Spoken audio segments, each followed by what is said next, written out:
بسم اللہ الرحمن الرحیم۔ لاکھوں کروڑوں درود و سلام محمد مصطفیٰ صلی اللہ علیہ وسلم اور آل محمد پر۔ میں ہوں عمر دراز گوندل۔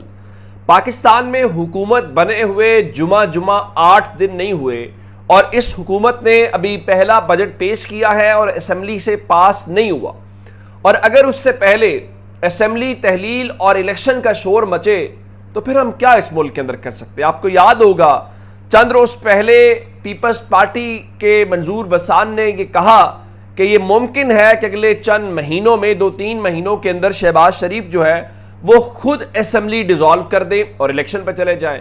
پھر کسی نے کہا کہ نواز شریف خود کہیں گے کہ اسمبلی ڈیزالو کرو، چونکہ یہ معاملہ تو ہاتھ سے نکل رہا ہے۔ پھر لوگوں نے یہ بھی کہا کہ پنجاب کے اندر مسلم لیگ نون کا ٹارگٹ 2 سال ہے کہ 2 سال میں جو کیا جا سکتا ہے کیا جائے، پھر آپ الیکشنز کے اوپر چلے جائیں۔ اچھا، اب اس دوران ہوا کیا ہے کہ بجٹ پیش کیا گیا ہے، لیکن بجٹ کے حوالے سے صورتحال یہ ہے کہ حامد میر نے دعویٰ یہ کیا ہے کہ آپ بجٹ کو جو ہے وہ اس حوالے سے اندازہ کیجئے کہ اگر آپ یہ توقع کر رہے ہیں کہ اس بجٹ کے اوپر وزیر خزانہ نے پیپلز پارٹی کو کیا اعتماد میں لینا تھا، وزیر خزانہ نے تو مسلم لیگ نون کو بھی اعتماد میں لینا قابل نہیں سمجھا۔ آپ باقی تو باقی چھوڑیے، اس کا مطلب ہے کہ مسلم لیگ نون جو مرضی کہتی رہے، لیکن اس کا جو بجٹ ہے وہ ہرگز بھی مسلم لیگ نون کا نہیں ہے، یہ سب کو پتہ ہے۔ اچھا، اس کے بعد آپ جانتے ہیں کہ محسن نقوی کی وزارتیں یا محسن نقوی کی جو اس وقت چیزیں ہیں، اب اس وقت صورتحال ہے کیا؟ کچھ ایسی ملاقاتیں یا کچھ ایسی چیزیں ہونا شروع ہو گئی ہیں جو ضرور شکوک و شبہات پیدا کر رہی ہیں۔ مثلا آپ جانتے ہیں قومی اسمبلی میں پاکستان پیپلز پارٹی اس بجٹ سے پیچھے ہٹی، پھر منایا گیا تو ان کا جی ہم آپ کے ساتھ شریک ہیں۔ اسی طرح سے آج پنجاب اسمبلی میں چونکہ میں موجود تھا تو پیپلز پارٹی موجود نہیں تھی جب بجٹ سپیچ شروع ہوئی، تو ہم سب نے فوراً یہ نوٹس کیا اور کان کھڑے ہوئے کہ پیپلز پارٹی کیوں نہیں آئی۔ اب یہ سگنل ہے ایک۔ اچھا، اس کے بعد جب پیپلز پارٹی کے ذرائع سے ہم نے چیک کیا کہ پیپلز پارٹی کیا اجلاس میں آ رہی ہے کہ نہیں آ رہی، تو کہا نہیں ہم نہ وہ اجلاس میں بیٹھے ہوئے ہیں، ہم نہ فیصلہ نہیں کر پائے۔ ایسا بھلا ہوتا ہے؟ اس کے بعد پیپلز پارٹی نے کہا جی نہیں، ہم ٹوکن کے طور کے اوپر 2 لوگوں کو بھیج رہے ہیں۔ اس کے بعد 2 ملاقاتیں اسلام آباد میں آج ہوئی ہیں جو بہت امپورٹنٹ ہیں۔ ایک ملاقات ہوئی ہے بلاول زرداری اور محسن نقوی کے درمیان۔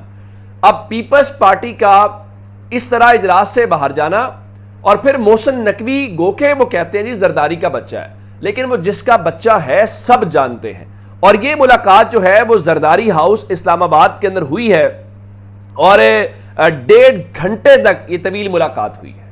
چلیں اس کو بھی آپ سمجھ لیجئے۔ ایک اور ملاقات کی آپ کو میں خبر دے دیتا ہوں۔ آپ جانتے ہیں کہ ایک P T I parliamentarian Khyber Pakhtunkhwa میں بنائی گئی تھی جس کا پرویز خٹک سربراہ تھا، لیکن بعد میں وہ پارٹی پٹ گئی، پرویز خٹک اپنی سیٹیں بھی ہار گئے، اور چونکہ اس وقت کچھ تحریک انصاف کے ساتھ ان کی سیٹ ایڈجسٹمنٹ کے معاملات چل رہے تھے، تو معاملہ اس طرح سے تھا کہ شاید اس میں جو محمود خان ہے اگر ان کو پارٹی کی سربراہی مل جاتی ہے تو شاید تحریک انصاف ان کے ساتھ کوئی معاملہ طے کر لے۔ اچھا، وہ جو محمود خان ہے ان کی پیپلز پارٹی کے وفد کے ساتھ ملاقات تو ہوئی ہے۔ اچھا، مسلم لیگ نون کا وفد بھی ان سے ملا ہے، امیر مقام اور باقی جو ہے، لیکن آج جو اس وقت ڈیولپمنٹ یہ ہے کہ محمود خان جو ہیں وہ اسلام آباد میں بلاول زرداری سے ملے ہیں۔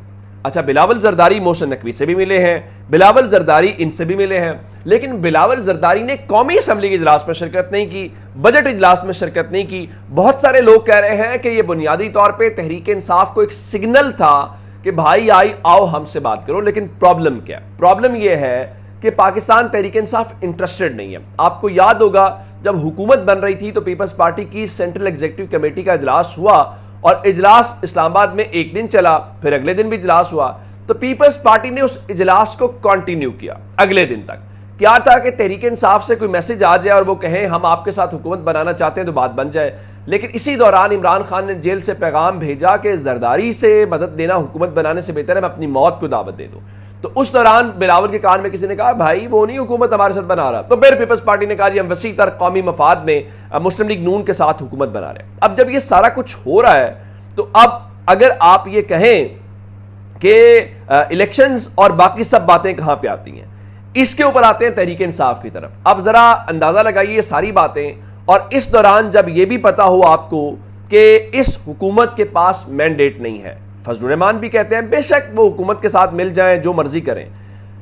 محمود خان اچکزئی بیٹھے ہوئے تھے جیو نیوز کے اندر، اور محمود خان اچکزئی نے وہاں پہ کہا کہ عمران خان کسی کو اچھا لگے یا برا لگے، لیکن حقیقت اور سچ بات یہ ہے کہ الیکشن وہ جیت چکا تھا، پھر بدترین دھاندلی کی گئی۔ تو محمود خان اچکزئی نے ون لائنر کا ہمت سے یہ کہنا چاہیے کہ عمران خان نے یہ الیکشن جیت لیا، اور عمران خان کا یہ الیکشن جیتنا پاکستان کے اندر ایک بہت بڑا سنگ میل ہے کہ پاکستان کے لوگوں نے جب پورا نظام ایک شخص کے خلاف چل رہا تھا، ایک پارٹی کے خلاف چل رہا تھا، اور پاکستان کے لوگوں کو جب موقع ملا تو انہوں نے بتایا وہ کس کے ساتھ ہیں۔ وہ ان کے ساتھ ہیں جو بھاگ کے ملک نہیں چھوڑ کے گیا، جس نے ڈیل نہیں کی، جو اپنے ملک میں ہے، موبلائز ہو رہا ہے۔ اور شاید یہ بات درست ہے، عمران خان کو جس بات کی سزا دی جا رہی ہے، میں جملہ بول رہا ہوں، پتہ نہیں جملہ کیسا جملہ ہے، پاکستان میں اس وقت عمران خان کا قد اتنا بڑا ہے کہ اس کے سامنے کھڑے اس کے سیاسی مخالف ہوں یا کوئی اور ہو، سب بونے معلوم ہوتے ہیں۔ تو اب وہ بونے جو ہیں وہ اپنا قد تو بڑا کر نہیں پاتے، وہ عمران خان کا قد چھوٹا کرنا چاہتے ہیں۔ اچھا، اب یہ تو انہوں نے کہا، اب اصل معاملہ کیا ہے جس کی بات قومی اسمبلی کی تحلیل اور الیکشن والا۔ اب میں نے آپ کو منظور وسان والا معاملہ بتایا، اور اس کے بعد پیپلز پارٹی کی ملاقاتیں اور پوری اسٹریٹجی بتائی۔ اب اندازہ کیجئے عمر ایوب بار بار جب یہ کہیں مجھے الیکشن نظر آ رہا ہے، الیکشن ہو رہا ہے، تو کچھ تو پھر ہے۔ جب یہ باتیں بھی تحریک انصاف کرے کہ ہم بات چیت کے لیے تیار ہیں۔ عمر ایوب بیٹھے ہوئے تھے کاشف عباسی کے شو میں، تو انہوں نے کہا کہ دما دم مست کلندر کریں گے، اب تحریک چلائیں گے، اس حکومت کے پیچھے لگیں گے، اور اب الیکشن آ رہا ہے۔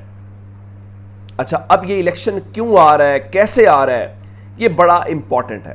اب دیکھیے، اگر آپ اس وقت اتمام حجت کو دیکھیں تو عمران خان نے الیکشن سے پہلے بھی بات چیت کی تھی، لیکن اب جب سپریم کورٹ نے تجویز دی تو تحریک انصاف نے کہا بالکل ٹھیک ہے، ہم بات چیت کرنا چاہتے ہیں۔ آپ آج حیران اس بات کے اوپر ہوں گے کہ کوٹ لکھپت جیل سے جو سینیٹر اعجاز چودھری صاحب ہیں، ڈاکٹر یاسمین راشد ہیں، عمر سرفراز چیمہ ہیں، اور میاں محمود الرشید صاحب ہیں، انہوں نے جیل ٹرائل کے موقع پر اپنے وکلا کے ذریعے خیر ایک خصوصی پیغام بھیجا ہے، اور انہوں نے یہ کہا ہے کہ جو ججز نے مذاکرات کی آبزرویشن دی اور عمران خان نے حکومت کے ساتھ مذاکرات کا فیصلہ کیا، اس کا خیر مقدم کرتے ہیں، اور ساتھ ہی انہوں نے کہا کہ 8 فروری کے انتخابات میں زیادتیوں کا ازالہ اور عمران خان کی باعزت رہائی کے علاوہ تمام معاملات کو مذاکرات میں زیر بحث لایا جا سکتا ہے۔ اور ان کے مطابق اس مذاکراتی ٹیم میں ڈاکٹر عارف الوی، گوہر بیرسٹر گوہر، چودھری پرویز الہی، شیخ وقاص اکرم اور دیگر رہنما شامل ہونے چاہیے، اور اسی طرح سے جیسے پہلے بتایا گیا تھا کہ محمود خان اچکزئی اس ٹیم کو سربراہی کریں گے، ان کا بالکل ٹھیک ہے، آپ سربراہی کریں۔ اب میں آپ کو ایک اور معاملہ اس سے یہ لگتا ہے کہ چیزیں کس طرف جائیں گی۔ دیکھیں، آپ سیاسی طور پہ کیس ہار چکے ہیں، اب عمران خان کو جتنا دبانا چاہتے ہیں پھر وہی بات ہے، آپ اپنا قد بڑا نہیں کر پا رہے، آپ عمران خان کا قد چھوٹا کرتے کرتے اپنے قد سے اور نیچے ہو گئے، جو پہلے ہی آپ کا قد چھوٹا تھا۔ تحریک انصاف کے سیکریٹریٹ کو آپ نے سیل کر دیا، عدالت نے ڈی سیل کا حکم دیا، آپ نے نہیں کیا، پھر بیلف کے ذریعے ہو گیا۔ اندازہ کیجئے کہ ڈی سیل تو ہو گیا، لیکن وہاں پہ جو بجلی کا محکمہ ہے وہ بجلی کاٹ کے چلا گیا۔ وہ بھائی، آپ کا بجلی والوں کا کیا تعلق تھا؟ ایک بلڈنگ کا مسئلہ تھا نا، وہ تو عدالت کے ذریعے ان کا جو بھی ان کو ریلیف ملا۔ اچھا، اس کے بعد جب یہ سب ہو گیا، اب وہ جلسہ کہنا چاہتے ہیں، آپ کی جلسوں سے جان جاتی ہے، تو اب 26 جون کو وہ کہتے ہیں جی ہم F9 پارک جو اسلام آباد کا ہے وہ جلسہ کرنا چاہتے ہیں۔ تو اب اس حوالے سے درخواست سماعت کے لیے مقرر ہو گئی ہے، اور جسٹس بابر ستار پہلے ہی آپ ان کا نام جانتے ہیں، تو وہ انہوں نے جو فریقین ہیں ان کو نوٹسز جاری کر دیے۔ اس دوران میں آپ کو 2 خبریں دینا چاہتا ہوں۔ ایک میں نے آپ کو بتایا تھا لاہور ہائی کورٹ نے جو ٹرائبونلز بنائے ہیں اس کو الیکشن کمیشن نے سپریم کورٹ میں چیلنج کر دیا ہے۔ اس پہ جو سپریم کورٹ نے جو الیکشن کمیشن نے فیصلہ کیا ہے کہ جی ایک تو وہ چیلنج کر رہے ہیں، پھر جو ٹرائبونلز ہیں ہم ان کو جوائن نہیں کریں گے، یعنی ہمارے نمائندے ان ٹرائبونلز کے سامنے پیش نہیں ہوں گے۔ اس کا بہترین تبصرہ کیا فواد چوہدری نے، کہا کہ الیکشن کمیشن کے حوالے سے یہ عجب خبر ہے کہ الیکشن کمیشن ہائی کورٹ کا فیصلہ ماننے سے انکاری ہے۔